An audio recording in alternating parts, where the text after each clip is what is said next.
Hi friends, నమస్తే. అందరు ఎట్లున్నారా? మంచిగున్నారా? నేనైతే బాగున్నాను. ఫ్రెండ్స్, మా దగ్గర గోదావరి ఖని అని చెప్పాను కదా, గోదావరి ఖనిలో సాటర్డే అంగడి అయితే జరుగుతుంది. అంటే ప్రతి ఒక్కటి ఉంటుంది అన్నమాట ఇక్కడ. వెజిటేబుల్స్ కానీ, ఫ్రూట్స్ కానీ, తర్వాత ఎండుమిర్చీలు అంటే కారానికి సంబంధించినవి కానీ, తర్వాత చిల్లీ పౌడర్కి సంబంధించినవి కానీ, తర్వాత రకరకాలుగా అంటే ప్రతి ఒక్కటి ఉంటుంది.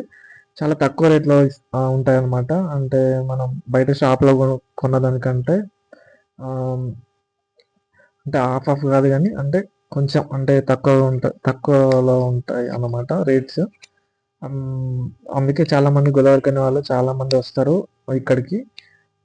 ఫ్రెండ్స్, అక్కడ ఉన్నటువంటి చూడండి ఫ్రెండ్స్, అంటే షాప్స్ చూపిస్తున్నా మీ అందరికి. అంటే అక్కడ ఉన్నటువంటి అంటే కిందనే పెడతారు వాళ్ళు.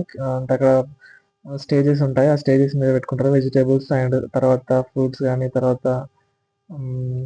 చూస్తున్నారు కదా ఫ్రెండ్స్. ప్రతి ఒక్క ఐటెమ్ ఉంటది ఫ్రెండ్స్. మనకి ఇంట్లో సంబంధించిన ప్రతి ఒక్క ఐటెమ్, అంటే ఇంట్లో మనం ఇప్పుడు చిల్లీ పౌడర్ యూజ్ చేస్తాం కదా! అట్లా తర్వాత ఇంకా రకరకాలుగా అంటూ ప్రతి ఒక్కటి ఉంటది ఫ్రెండ్స్.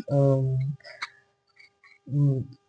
గోదావరిఖని వాళ్ళైతే 1 వీక్‌కి సరిపడా వెజిటబుల్స్ అయితే ఒక సాటర్‌డే రోజే తీసుకెళ్తారు చాలా మంది. ఫ్రెండ్స్, చూస్తున్నారు గదా! ఇదే ఫ్రెండ్స్, ఎట్లా ఉందో ఒకసారి కామెంట్ చేయండి, షేర్ చేయండి, లైక్ చేయండి. మన ఛానెల్‌ని కొంచెం మరింత ముందుకు తీసుకెళ్ళండి. Thank you friends. Bye bye.